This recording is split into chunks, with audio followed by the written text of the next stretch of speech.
শহীদের রক্ত দিয়ে দেয়ালে দেয়ালে আওয়ামী লীগের ভবিষ্যৎ লেখা হয়ে গেছে। ওই ভবিষ্যৎ কোনো কালো কালি দিয়ে মুছে দিয়ে আবার নতুন করে লেখবার প্রয়োজন হবে না। তার প্রত্যেকটা সংজ্ঞায় আওয়ামী লীগ নোবেল পুরস্কার পেয়েছে। নৈতিক দল আকারে কোনো সুবিধা পাবার কোনো সুযোগ 24-এর গণ অভ্যুত্থানের পরে স্বাধীন বাংলাদেশে আর থাকতে পারে না। অতএব বাংলাদেশে এই বিচারের দাবি দেওয়া নিয়ে অনেক বক্তারা ইতিমধ্যে কথা বলেছেন। আমি এটার কিছু প্রসেস নিয়ে কথা বলতে চাই যে বাংলাদেশ 2-এর কথা যখন আমরা বলছি, দায় ও দরদের ভিত্তিতে নতুন রাজনীতির কথা যখন বলছি, আমার স্বাধীনতা, আমার সার্বভৌমত্ব, আমার জাতীয় স্বার্থ এবং আত্মমর্যাদার কথা যখন বলছি, এই প্রত্যেকটা বলবার স্বার্থের সাথে জড়িত আছে আমার দেশের অস্তিত্বের প্রশ্ন। এর প্রত্যেকটা প্রশ্নের সাথে জড়িয়ে আছে আগামী দিনের বাংলাদেশটাকে আমরা কিভাবে দেখতে চাই, আমার শত্রু কারা এবং আমার স্বার্থ কি, এই সাপেক্ষেই হচ্ছে আগামী দিনে বাংলাদেশ 2-এর দায় এবং দরদের রাজনীতি তৈরি হতে হবে। এবং সেই দায় ও দরদের রাজনীতিতে বাংলাদেশ 2 প্রশ্নে সবচেয়ে বড় ক্রিটিক্যাল ইস্যু হচ্ছে যে আমরা কালেকটিভলি ফ্যাসিবাদ বিরোধী আন্দোলন যারা করেছি তারা আওয়ামী লীগ প্রশ্ন কীভাবে হ্যান্ডেল করছি, ডিল করছি। কারণ আওয়ামী লীগ, জাতীয় পার্টি এবং 14 দলীয় লাসপেন্সারদের যে মাফিয়া কার্টেল ছিল, তারা সিম্পলি কোনো রাজনৈতিক দল না।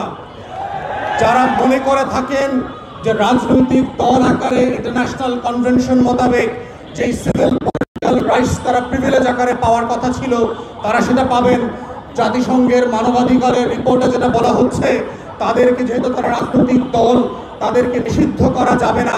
তাদের কাছে আগে প্রথম প্রশ্ন হচ্ছে আওয়ামী লীগ রাজনৈতিক দলের ডেফিনেশনের পরে কিনা, সেটা আগে আদালতে আওয়ামী লীগকে প্রমাণ করতে হবে।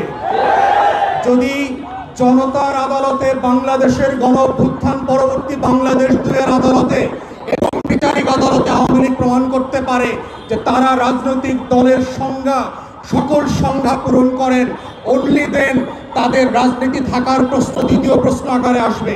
কিন্তু আমাদের কাছে গণ অভ্যুত্থানের যেই রিপোর্ট মানবাধিকারের দপ্তর থেকে এসছে, জাতিসংঘের কাছ থেকে, এটা খুব প্রচ্ছন্নভাবে পরিষ্কার।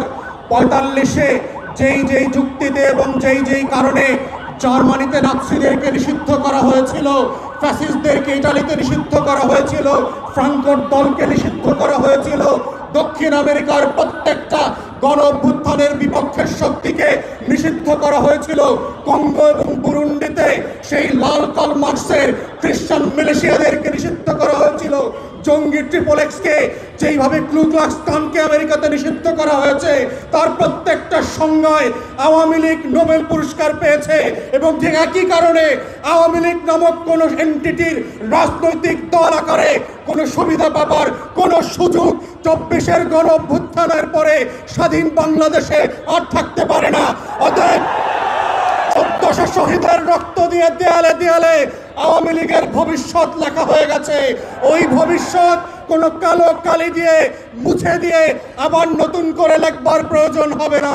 তাই প্রশ্ন হচ্ছে আওয়ামী লীগ প্রশ্ন আমরা কিভাবে ডিল করব, এটাই হচ্ছে সম্মিলিত সিদ্ধান্তের জায়গা।